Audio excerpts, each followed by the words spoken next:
I heard of one lady, in brief summary. She was born in a poverty-stricken village in Maharashtra, India.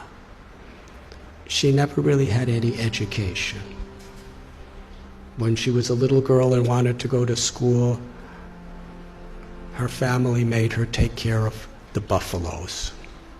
When she was 8 years old, she was married. I think actually she was 9 years old. She was married to a man who was about 30. By the time she was 19, she had 3 sons, and she was pregnant. A mafia type of person who was exploiting the people of the village was especially forcing the women of the village to work really hard and paying them practically nothing. And everyone was afraid.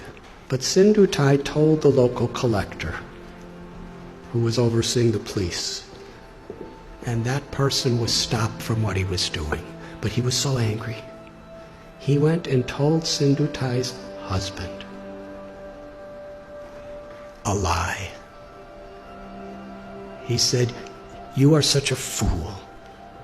Your wife is having affairs with so many men. In fact, the child that is within her womb is my child, not yours. I've been having sex with her. If you don't kill the child and kill her, I will kill you." So the husband, the girl's 19 years old, he kicked her in the chest, not in the chest, in the stomach, repeatedly, to kill her and the child. She laid unconscious. He thought she was dead. So he dragged her to a cow shed where a whole herd of cows are being kept, thinking that people will feel that the cows just trampled her and that's how she died. So she laid there unconscious. And when she woke up, she said, she found one cow standing right above her, protecting her. There were all these buffaloes and oxen and cows walking, and they would have certainly trampled her. But this cow was keeping everything away from her. And even when the in-laws came to make sure she was dead, the cow chased them away with their horns and stood over her. She came to consciousness and gave birth to a baby girl under the cow. And she said she took a rock and cut her umbilical cord. Took about 20 slices to get free from it. And for hours and hours, the cow protected. And Sindhutai, when she got enough strength, she embraced the cow and promised, "As you protected me when I was in great need, I will protect others who are in need." It's a long story, but no one would have her back. Her own family rejected her, her biological family, because according to their tradition, once you're married, you could never come back home. A foolish tradition, as many are these days. In order to not be exploited, she was sleeping in a crematorium with her little baby child.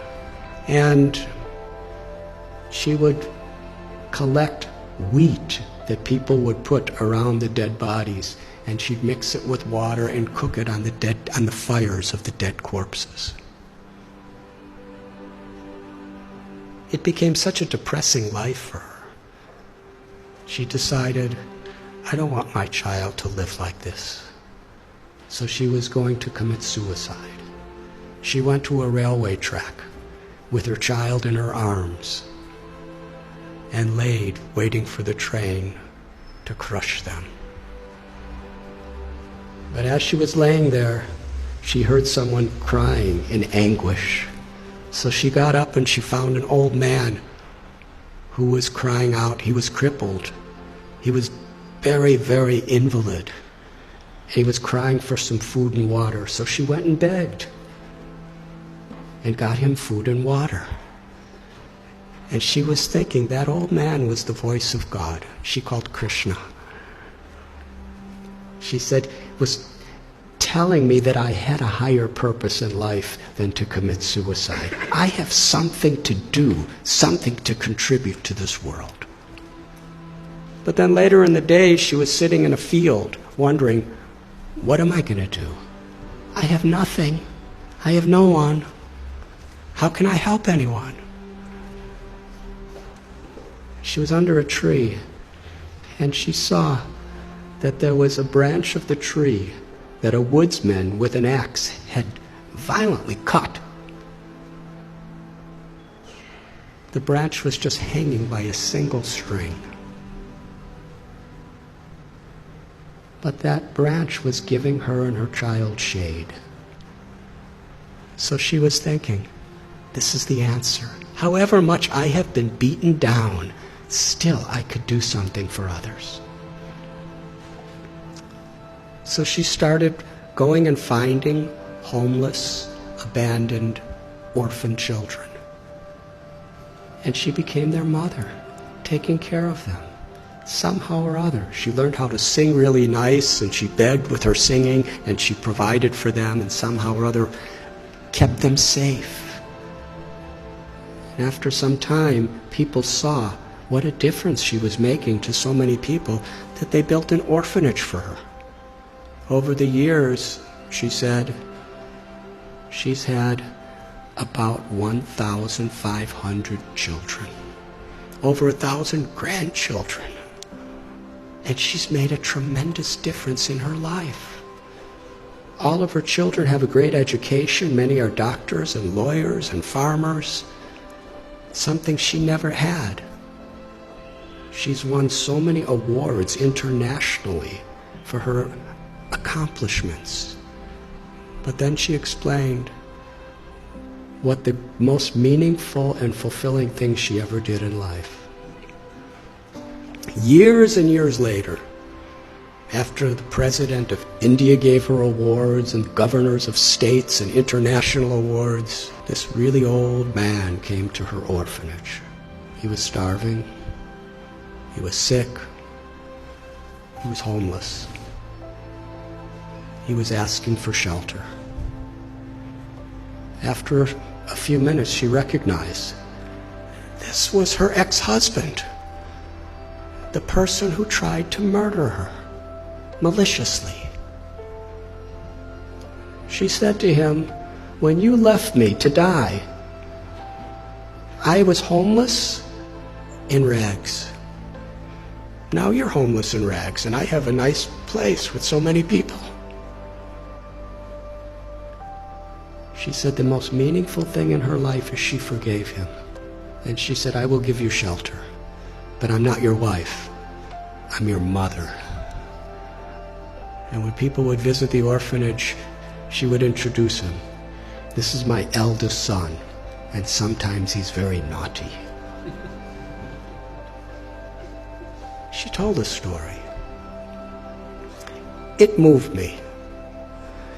So at one place, I shared this story, and somehow it was on YouTube. And in her orphanage, someone showed it to her. So she wanted to meet me. So in Pune, I met her. And she was with a couple other people. And we spoke for about an hour together. It was a wonderful conversation. And afterward, there was one lady who was sitting next to her, who was just beaming with smiles the whole time, but didn't say much of anything.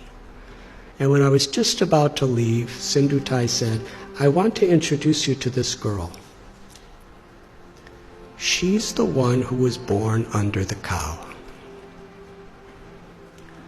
She's now a medical doctor, and she's taking charge of one of our orphanages.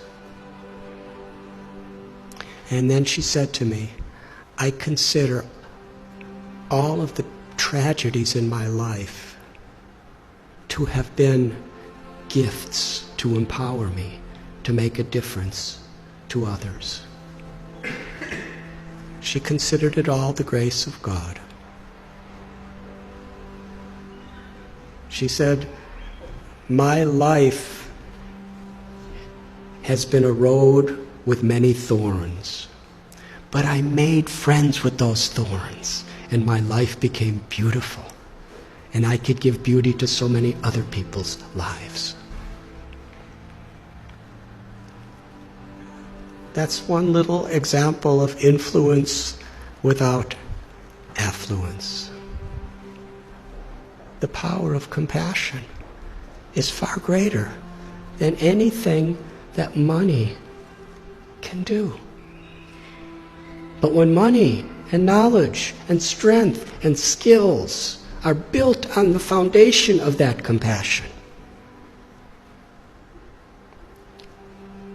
then not only is our own life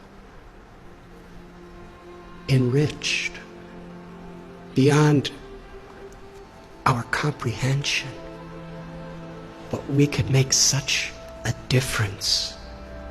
We can have such an influence in the world. Each and every one of us, whoever we are. Because everyone is so inherently special. And nothing and no one can take that away from us, as long as we are aware.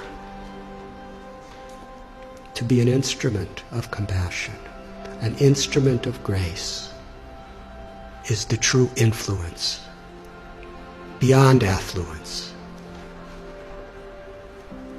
Thank you very much.